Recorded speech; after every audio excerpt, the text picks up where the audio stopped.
and sharing totally intimately and openly. I don't really feel like Facebook's a place I necessarily want to do that. I don't know. It's a controversial platform. Well, should I hit it or not? I don't object. I mean, I came on, I know that you do it, so it's all right. You kind of went from a private group to a more public group to a very public group. Yeah, very quickly too.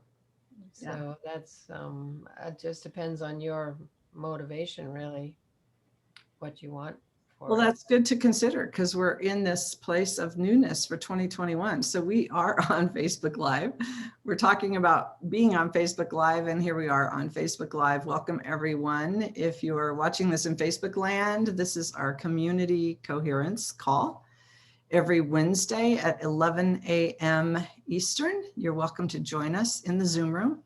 You can do that by coming in, getting the digest, connectionfielddigest.org, which will give you the Zoom link and the password. So you can join us right here in community.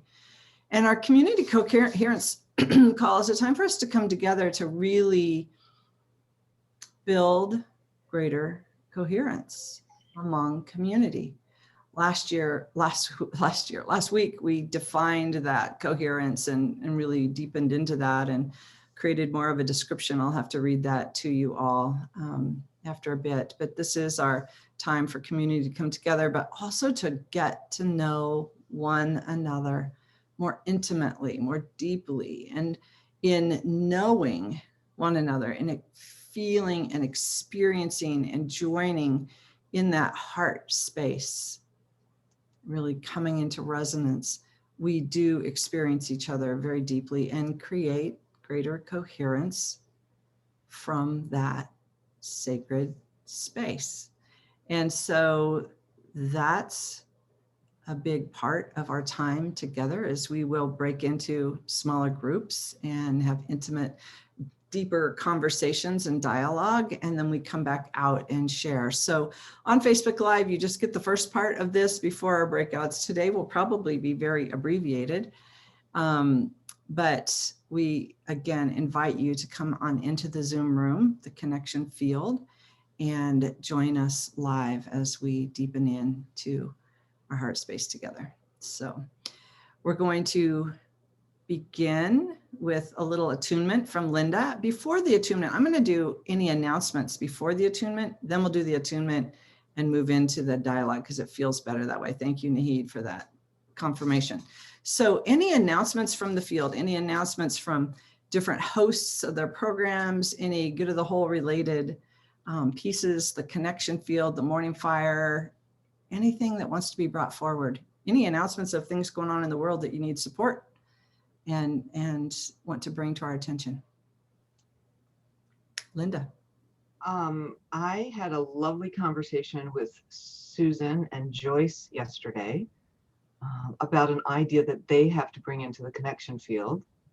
Or I should say, yes, we, all of us, because when an idea comes, it really comes to all of us, but some people say yes to it.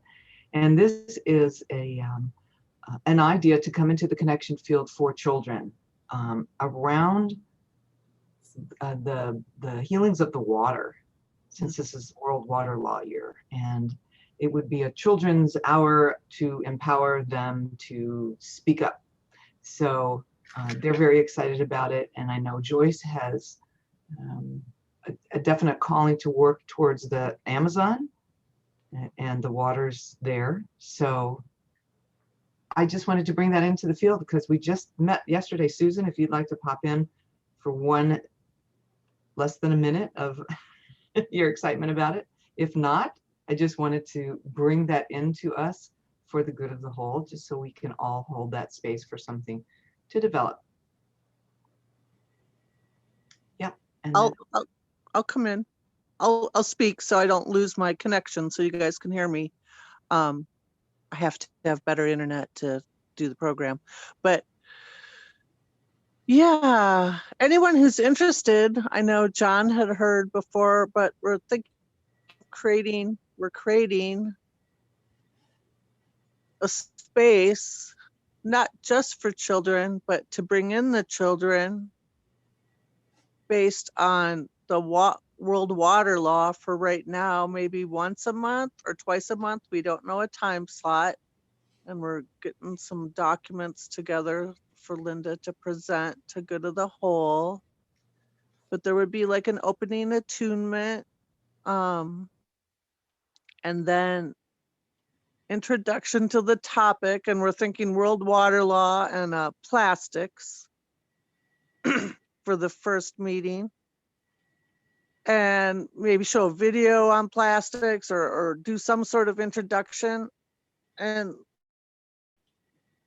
even there's children already who want to make videos, that are excited about making videos, whether they're shown or not, about something they're interested in, like Joyce's granddaughter on plastics, how you can use a refillable water bottle and not use all the plastic water bottles. And she's already excited. So we're just asking if kids want to make a video on YouTube or however to just do that. But kids could come in and present and then have some sort of hands-on activity that you could do at home, like with plastics, picking up plastics out in the yard, not try to buy packaging that's not plastic or plant-based materials. There's now plant-based plastics. Definitely get away from like the one-time use plastic bags in the grocery stores. There's no real reason to use those, maybe for your produce, but you can have recyclable bags even for your produce. And then some sort of sharing. Kids can share. You can share throughout. It'd be open for them.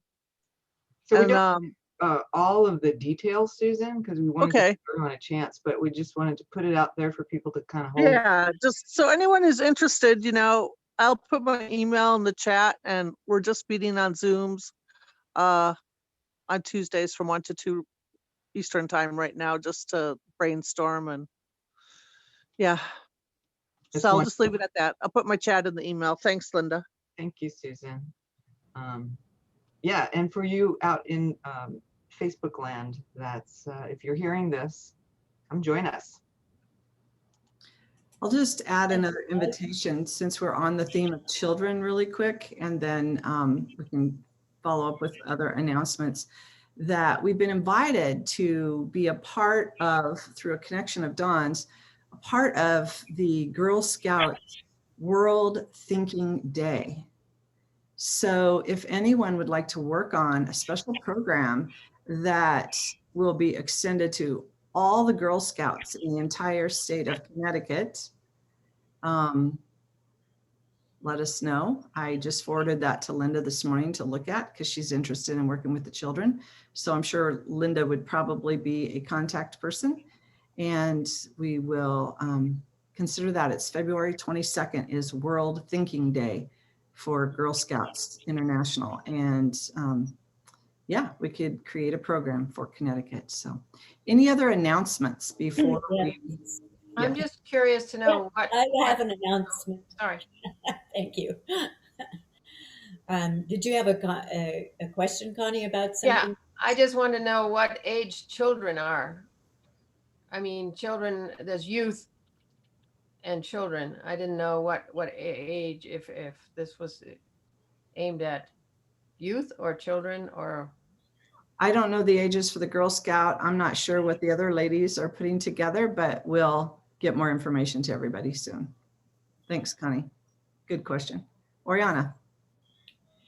Okay, I just wanted to follow the announcement by Linda that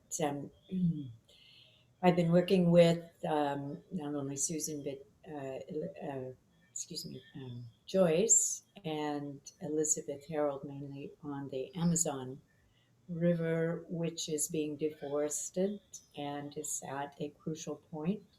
And we're forming a worldwide consortium, much like modeling it after Standing Rock, to bring it to worldwide attention. And we've been doing this now for a while, but we were on a call just the other day, and Greta Thunberg had sent an email asking what she could do. So we're starting to network in ways that we can bring this fully forth. And so In alignment with that, I have moved the Pool of Wonder, which has been Wednesday nights, to be the Thursday offering right before Rising Tide, with Elizabeth's offering tomorrow. So at 5 o'clock, I will present the Right from Your Heart for the Amazon. And it's really not only becoming more aware of the situation, but also what we can do about it, and bringing our voice to from and through the water, that the water has rights, and that it is in such a crucial stage that when the mines there had an accident where they wiped out a whole river. Um, so, that being said, I invite you all to come join us at 5 o'clock, 5 p.m. Eastern. And then Elizabeth does the rising, we are the rising tide at 7. Mhm. There you have it. Come join us. Thank you. Beautiful. Any other announcements?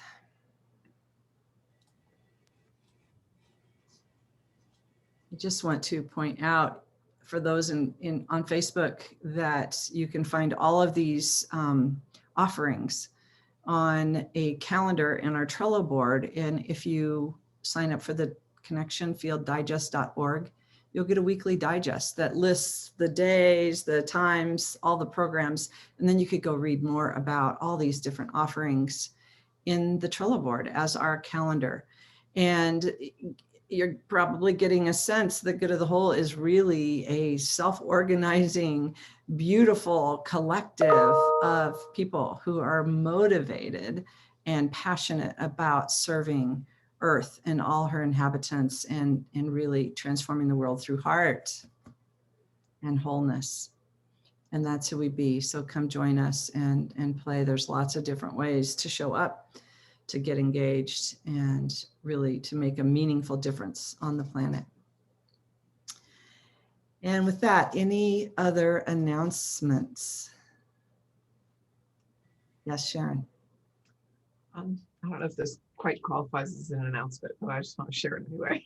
So my husband and I are both reading a book right now by Kim Stanley Robinson called The Ministry of the Future.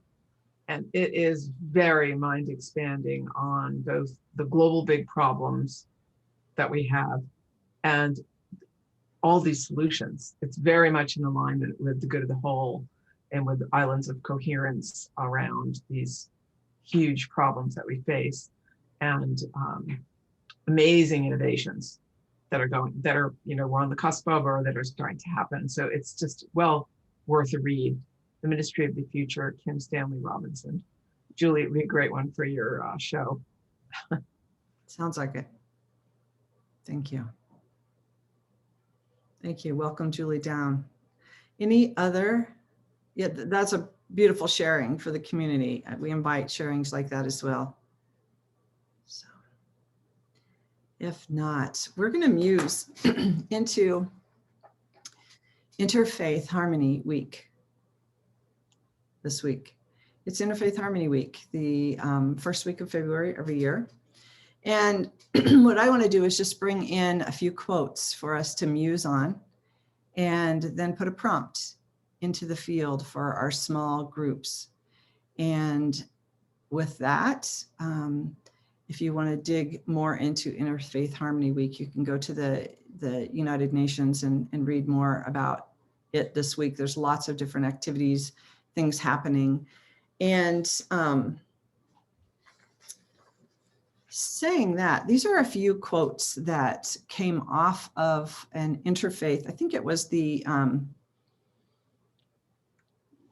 gonna say it wrong, so I'm not gonna say it, but an organization that works for Interfaith Harmony put together a really beautiful booklet to help people begin dialogue, to help people come into an understanding and an openness of trust and faith and interest in really learning about one another's faiths.